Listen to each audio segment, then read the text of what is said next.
And hi, everyone. So welcome to this talk on what's new in BMD. So as Melanie mentioned, I'm giving really a brief overview of the new CAR BMD reporting guidelines. No relevant disclosures other than that I did chair the working group, as Melanie had mentioned.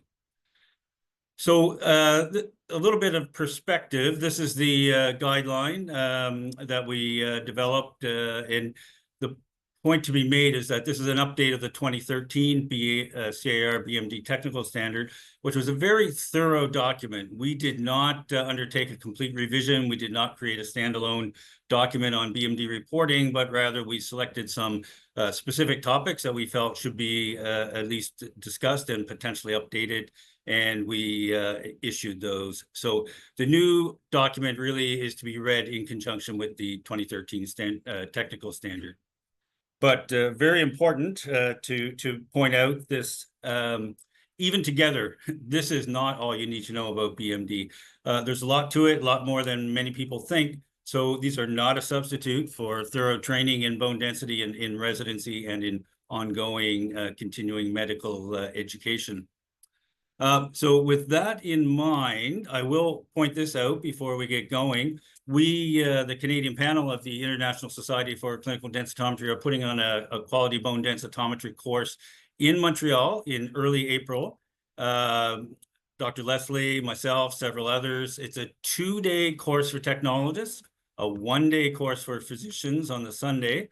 And we really encourage you to consider attending yourself and let your colleagues know, let your technologists know, and it is coming up soon, so register soon. There's the link, and if you don't capture that, you can find it on the CAR website by looking under events and webinars.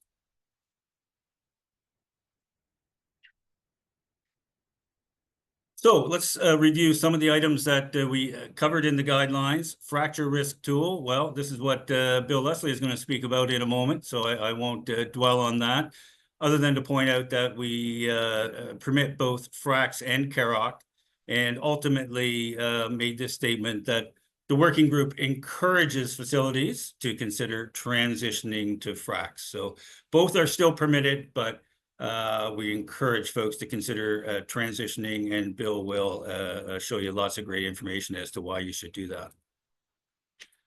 A little bit, oh, and I'll just mention, that's really the biggest thing, to be honest, in the guidelines, and Bill's going to talk about that. So just a few smaller items here to update you on. Population issues. The transition point for females, you'll know from the prior guidelines in 2013 that this was at age 50.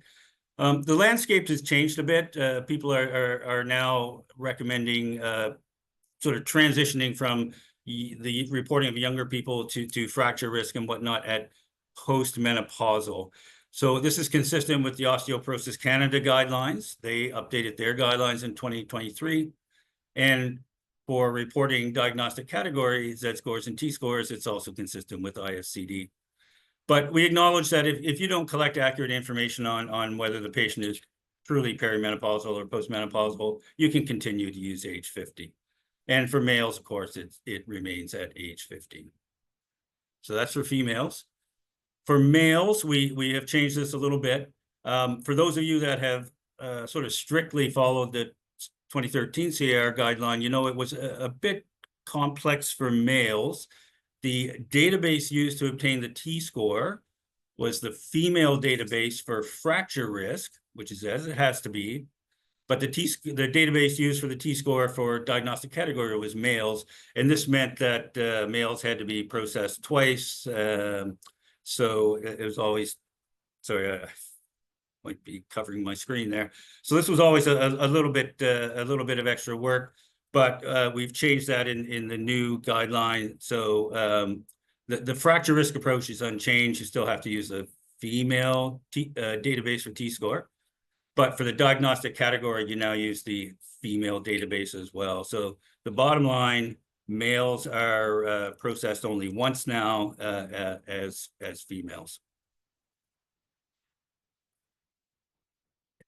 The other population group to talk about, transgender. there have been a lot of questions over the past years about how to handle transgender patients in doing BMD assessment. It's obviously sex-based, and so people are looking for guidance.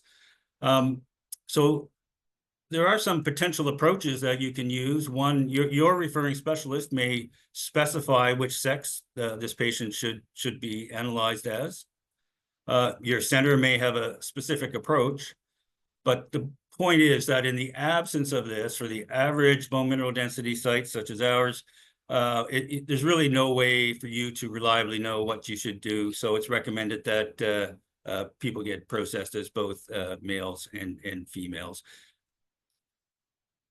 That's not overly onerous. Remember that many of these patients will be aged less than 50, and we don't do a fracture risk. So this applies only to the database used to obtain the Z-score. And remember that the interval change when you're following people up with bone density is not sex dependent. It's an absolute number, grams per square centimeter. So that's not affected. So it's a very small number of patients, and certainly much less than the male patients, which had been made simpler in the new system. The other category of things we addressed is management, and we have harmonized this with Osteoporosis Canada. As mentioned, they came out with new guidelines in 2013. Their previous ones had been 2010. They were very thorough. A lot of effort was made using the GRADE approach, a lot of input from a lot of people. So for management purposes, we have harmonized with their recommendations. And this makes for consistent messaging to caregivers in Canada, which really is helpful. A couple of caveats about that, though. These recommendations are for most patients, but they may not apply. Just as in any guideline, they may not apply in individual circumstances where there may be more complicated situations.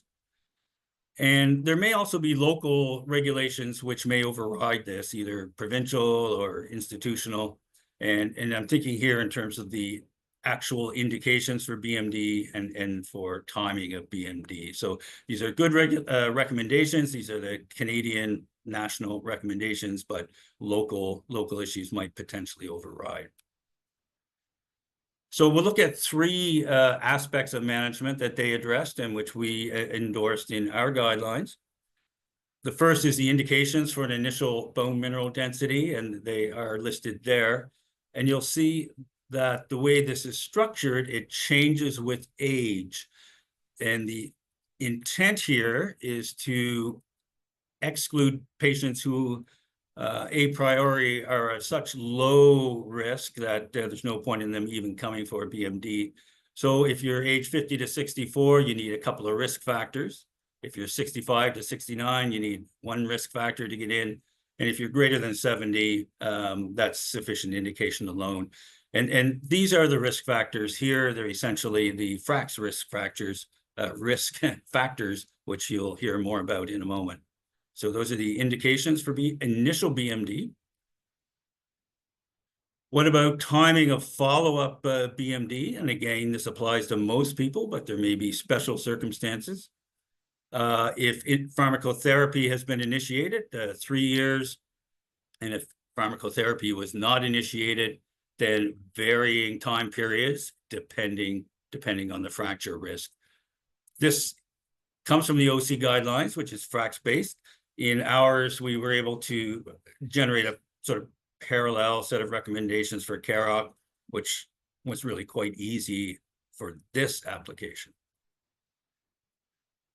The final management recommendation that we reiterated and endorsed is management, pharmacotherapy management. You'll know that in the previous system, this was fairly straightforward. We had the CAROC with the low, moderate, and high risk categories, and the management recommendations just paralleled them.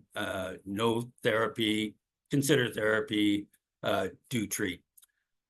The new approach is sort of a similar construct, but it's a little more complex. And I'm showing here the sort of lower tier, do not recommend pharmacotherapy. And this is based on a 10-year fracture risk less than 15%. But there is this other qualifier, just to make sure we don't miss anybody, that they can't be osteoporotic. Note that we cannot generate a CAROC equivalent for these recommendations because of the 15% cut point. I won't dwell on all the numbers. They're in the document. You can go read them at your leisure, but there's a middle category where pharmacotherapy is suggested, which is not the same as recommended. It's suggested. And you can see the criteria there: 10-year fracture risk, 15 to 19.9, and a catch to make sure we don't miss anybody who should be treated. And the third category is recommend pharmacotherapy, sort of the equivalent of the old high risk. And here it's a 10-year fracture risk greater than 20. Again, a catch with the not being osteoporotic and above a certain age, to make sure we don't miss a few additional patients who should be treated.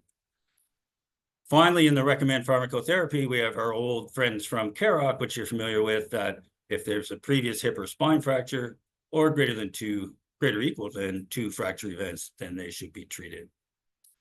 So a bit of a busy chart. And again, you can read the details. I'm just introducing to this because it's such an integral part of what we do and the output of what we do and why we're doing it. The final aspect I want to talk about is reporting BMD, and particularly the management recommendations.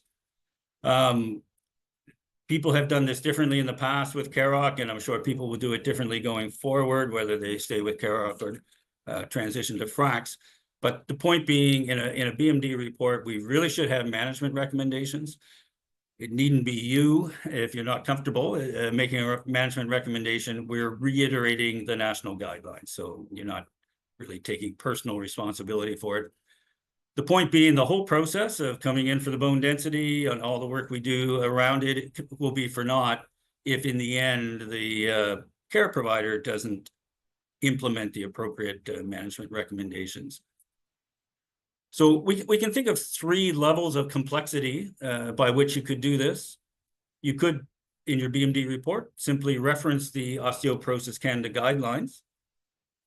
I would suggest that's not a lot of help to the primary caregiver. You saw a moment ago that it's a little bit busy, and they're not going to remember this. They're going to have to look it up every time. So I'm not thrilled about that approach. The second level, though, is you could include the management chart.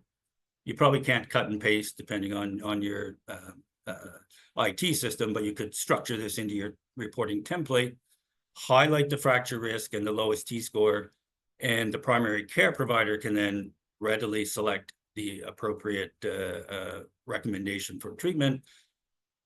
That's pretty easy. The third level of support is that you could give a recommendation for the individual patient. Maybe you would do that manually. It'll take perhaps a minute or so, but if you've transitioned from CAROC to FRAX, you're no longer looking numbers up in charts and graphs. But I think the real value or exciting part is that this can be automated. It's really just taking the fracture risk, the T-score, and the patient age. So we've approached the 2 major Canadian BMD machine vendors to see if they're willing to take this on in the interest of improving osteoporosis management in Canada. There are software companies that do BMD reporting that can implement this, or some form of homegrown approach may be undertaken. So it's early days on all of this, and I really hope we can do this and get this automated. But remember that option 2 is not too bad. You put the management chart in and give the necessary information. So how you roll this out is totally up to you. We're not going to totally up to you. Leave it at that. So that's it. It was a very brief overview, and I thank you. This is QR code for evaluation of this session, and I'll stop there, and we'll hand it over to Bill Leslie. My objective here over the next 25 minutes is to Basically help you to get up to speed on using FRAX and your clinical reporting, assuming that's the direction you want to take. To benefit from the mistakes I've made over the years and how to make this as easy, painless as possible. My disclosures, I don't have any financial disclosures. I've been involved in different leadership roles with the groups, as you can see there, and been fortunate to have been involved in CAROC developments, version 1, version 2, and the Canadian FRAX development.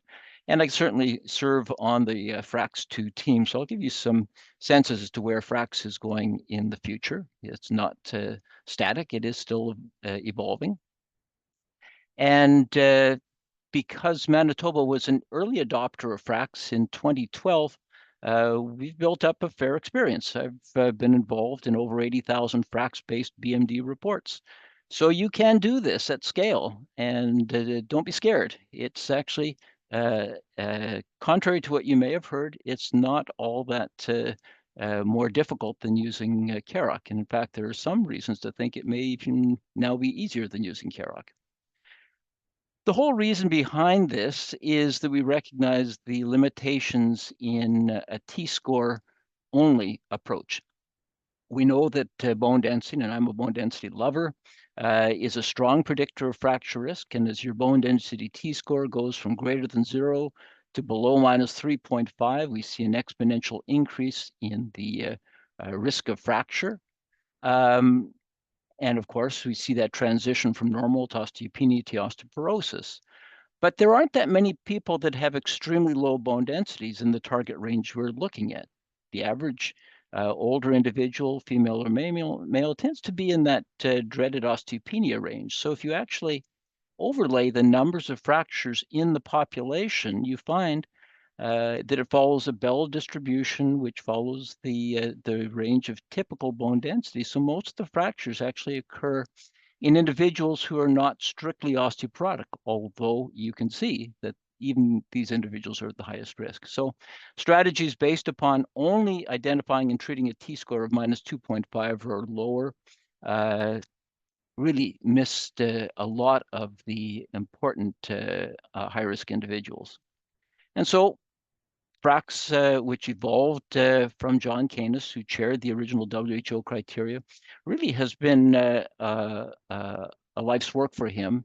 The first of many analyses came out in 2000, leading to FRAX, and that was where they first started to analyze 10-year fracture data in the Swedish population. And in 2005, when Canada created the first CAROC system, in anticipation, not to replace FRAC, but because we weren't sure when it was going to be emerging, we had to use Swedish data, which was the only data that had 10-year fracture outcomes. 2008, FRAX launched in 9 countries, not including Canada, but in 2009, using nationwide fracture data that we obtained from the Public Health Agency of Canada, PHAC, we were able to calibrate, test, and validate the Canadian FRAX tool. And then we reverse re-engineered the CAROC tool now using Canadian data. So FRAX and CAROC 2.0 are essentially built on the same data set, the nationwide fracture data, and we're aligned as closely as possible. And of course, were highlighted in the 2010 Osteoporosis Canada guidelines.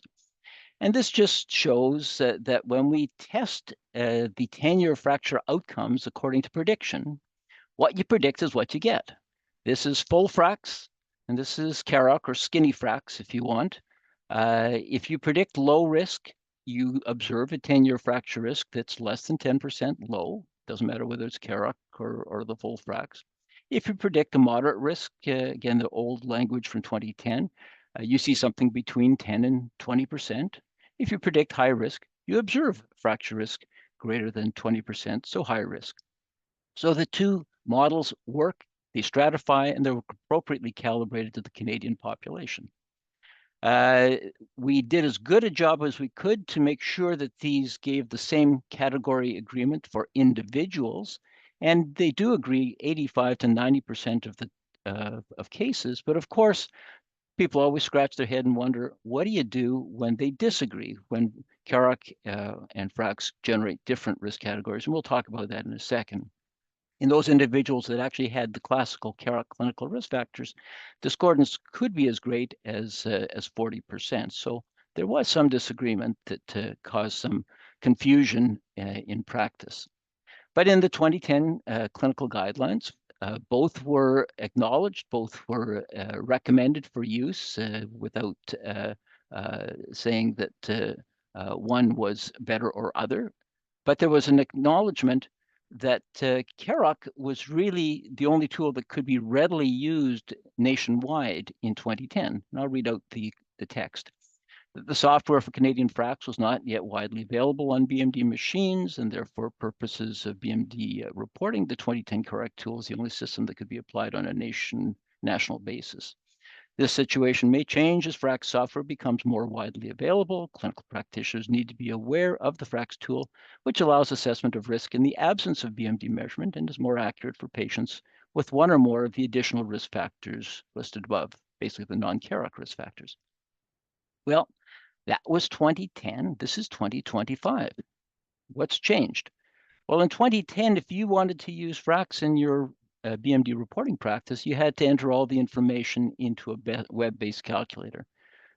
Possible, not very convenient. In 2015, I would say we virtually all have software that actually has FRAX embedded in the software. And so if you enter this, and this is from the GE, but Hologic has a similar capture page.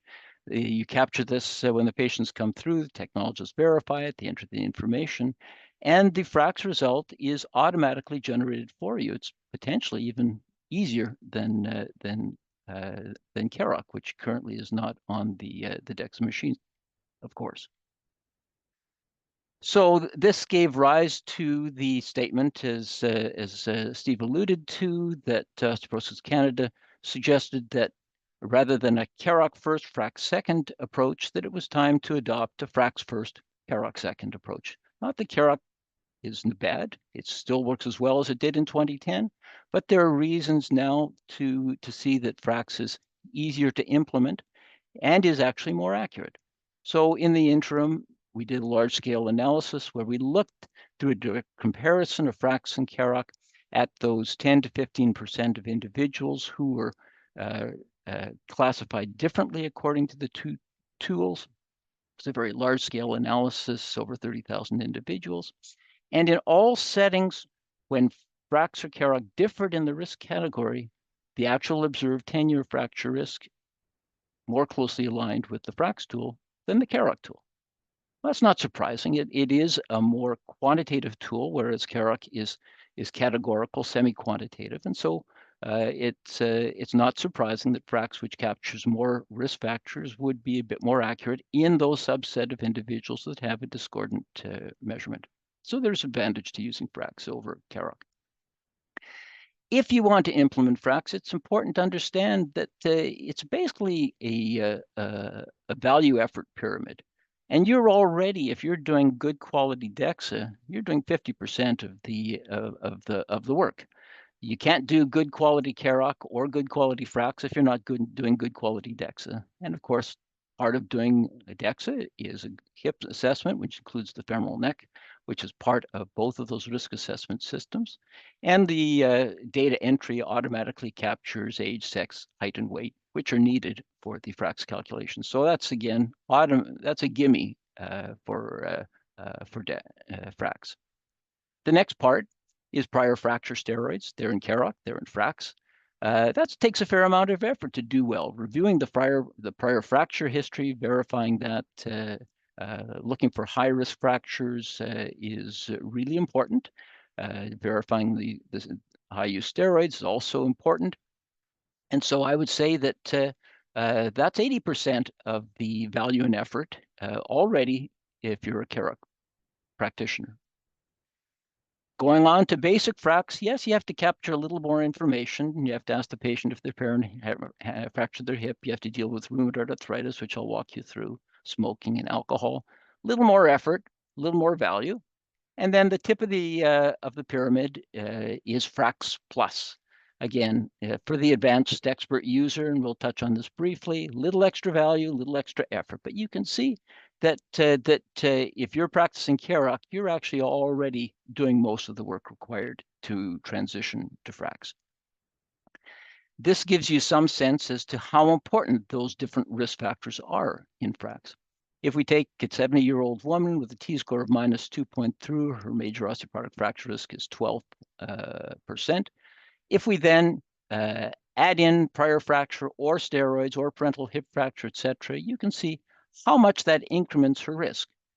It increases it most for prior fracture, steroids, or parental hip fracture. Rheumatoid arthritis has a lesser effect. Alcohol smoking has a relatively small effect. And notice secondary osteoporosis, which I think has been a vexation to many people, it has no effect. And we're going to highlight that. No effect of secondary osteoporosis if the bone density is known and is part of the calculation. This is part of Frax.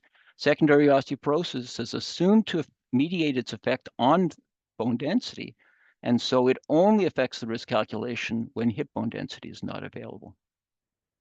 So I'm intrinsically lazy. I'm going to focus on the things that get me most value. I'm not going to worry and to stress about the things that don't make much of a difference. So prior fracture, steroids, parental hip fracture, those make the biggest difference. I'm going to put most of my effort into those. I'm not going to get have too much angst over these other ones. So let's talk about these. First, about prior fracture. You're already doing this if you're doing CAROC, and it's exactly the same with Frax. We've made mistakes. We've learned along the path. We know that self-reported fractures is variable. Some people can do a very good job and they're very precise. But as time goes by, people forget or they misremember. And so what was a twisting injury suddenly may or may not have been a fracture. We also know that vertebral fractures are not consistently reported, and so they can be overdiagnosed, underdiagnosed. I call it a perfect storm in terms of some of the radiological reading. That's a plug to really pay attention to that. And so we will, not in every patient, but whenever there's a question of fractures, do a dive into the PACS, confirm the fractures. I always want to verify vertebral and rib fractures through a radiological review. Self-report on those from patients is not reliable. We compare if it's a follow-up, what they said at their last visit, so we're at least consistent visit to visit over time. And so on our intake questionnaire, we have some wording. You may have your own wording, that's fine. This is just an example of how we word our question about previous fractures. We look after age 40, but there's nothing magical about 40. We do ask about compression fractures, but only so that we can find out where the x-ray was done and do our own review on that. What counts as a prior fractures, again, has been a source of some controversy. The feeling in the field is that we have been too hung up on the concept of fragility fracture. And patients are always reluctant to be told that they're fragile. They come up with many reasons why anyone would have fractured if they'd fallen hard, fallen the way I fell. But really, fall-related fractures are not normal. And even our ability to distinguish the classical fragility fracture from a high trauma fracture probably breaks down a lot of the time. Large scale studies from the study of osteoporotic fractures, the Mr. Ross, and even from our Manitoba registry have shown that there's a similar relationship between low and high trauma fractures and low bone density, so we can't distinguish them by bone density, and on their risk for refracture. And in a pooled analysis of 5 randomized controlled trials, anti-resorptive therapies reduced non-vertebral fracture risk regardless of the degree of trauma. I'm not saying that there isn't an importance to a high violent trauma event, but many times our ability to distinguish these from low trauma events is not so good. So my approach, I tend to be more inclusive than I used to be. I do exclude Obvious extreme trauma, polytrauma events exclude head, neck, hand, foot, carpal, ankle. But I tend to be much more inclusive in terms of prior fracture than I was at the beginning of my practice. Prior fracture really is important. And as Steve highlighted, the Osteoporosis Canada high-risk fractures, and I'm going to start at this end of the screen. This was an analysis we did in almost 40,000 individuals and looked at their 10-year fracture probability. And the solid line is the 20% risk line. And even if you're not osteoporotic, if you've had those high-risk fractures, hip, vertebral, multiple fractures, your observed 10-year fracture risk is greater than 20%, you're high risk. If you've had a vertebral fracture assessment, which we practice, and you have a positive VFA for vertebral fracture, even if you're not osteoporotic, your fracture risk is greater than 20%, you're high risk. If your fracture prediction without prior high-risk fractures is greater than 20%, you're high risk. So we can identify these high-risk individuals, and we can separate them from the low and former moderate risk individuals. I'll next talk about glucocorticoids. Again, you're using this if you're using Caroc. I won't go through too much detail, but point out that under the Caroc formulation, where each clinical risk factor makes a big change in your risk assessment, it changes it a whole category. Frax has a softer approach to glucocorticoids. It doesn't have that large an impact if it's clicked on yes. And that's in part because Frax assumes that steroid dose is a little lower. It's based upon an average 5 milligram daily use. And you know that a lot of people are on those maintenance doses of steroids. So if you use Frax, you'll be using a lot more glucocorticoids in your risk assessment, but be aware that it has a relatively smaller effect. I'm not sure how you're collecting that information currently, but it probably doesn't change much going forward. Mistakes we've made, and we try to correct on the intake questionnaires to avoid counting intra-articular, inhaled, enteric steroids, adrenal replacement, which is physiologic, brief use, sometimes in conjunction with chemotherapy. So we don't want to count those short-term exposures. And some patients have confused aromatase inhibitors with steroids. So we get a list of medications when patients come through.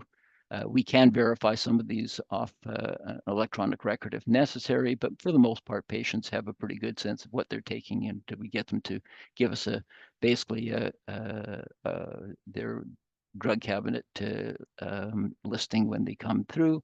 And we ask about their steroids, how much they've used in the last 12 months, average dose. And for the most part, if people have time to think about this, they can give you an accurate answer. Parental hip fracture, as I said, that's one of the big three that makes a big difference to the risk calculation. So you want to get it right. We know that patients sometimes get confused about this, so we make sure that in our intake questionnaire, they know that there shouldn't be counting hip replacements in the parents, or a parent who had a wrist fracture or who is diagnosed osteoporosis without a fracture. We only want hip fracture.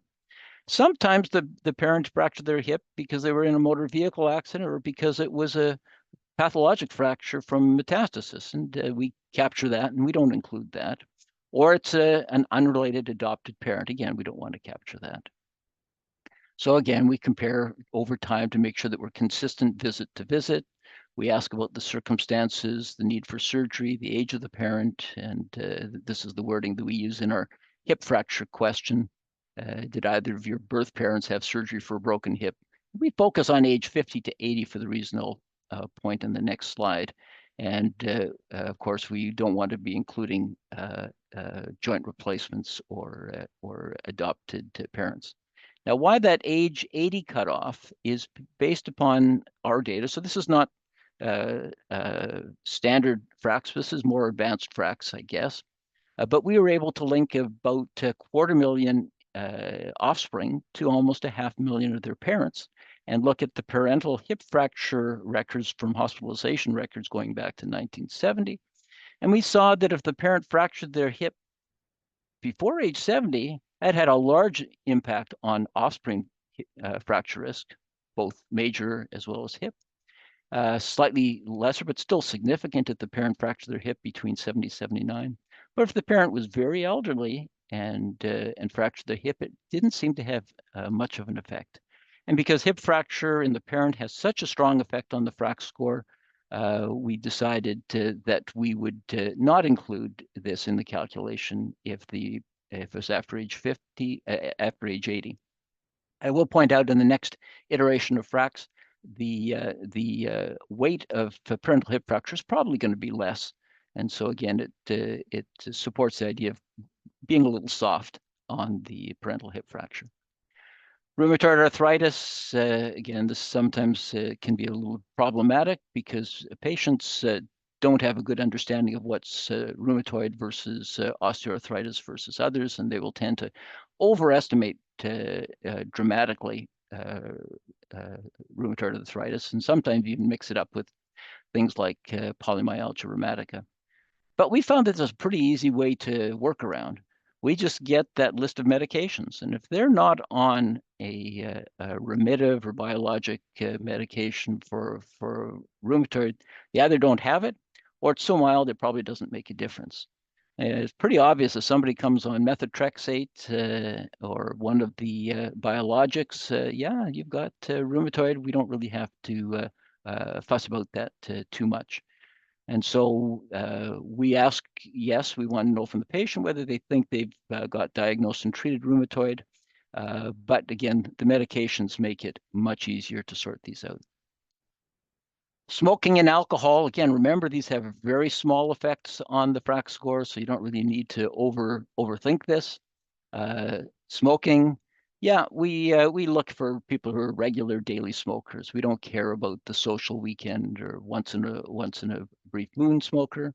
We recognize that alcohol is underreported. That's just the nature of the beast. So we've made some changes. We do ask about the frequency of smoking. We only count daily smoking. We don't care about vape or cannabis products. And unless people want to be honest about their high alcohol intake, we really can't address it any further. So that's just a limitation to human beings. As I said, secondary osteoporosis has had people a little upset, but I think there's too much angst about this.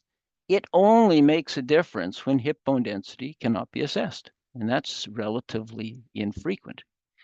So what do you do if you can't measure hip bone density? Well, you have a couple options. You can just say, well, I can't report a BMD FRAX, and that allows you to ignore it. You could go to the website and do a FRAX calculation without bone density, which you can do off the website. I don't think the manufacturer DEXA does that automatically for you. And that means you'd have to collect that information. It's not that difficult. You can put it on a questionnaire, but a couple easy options for you.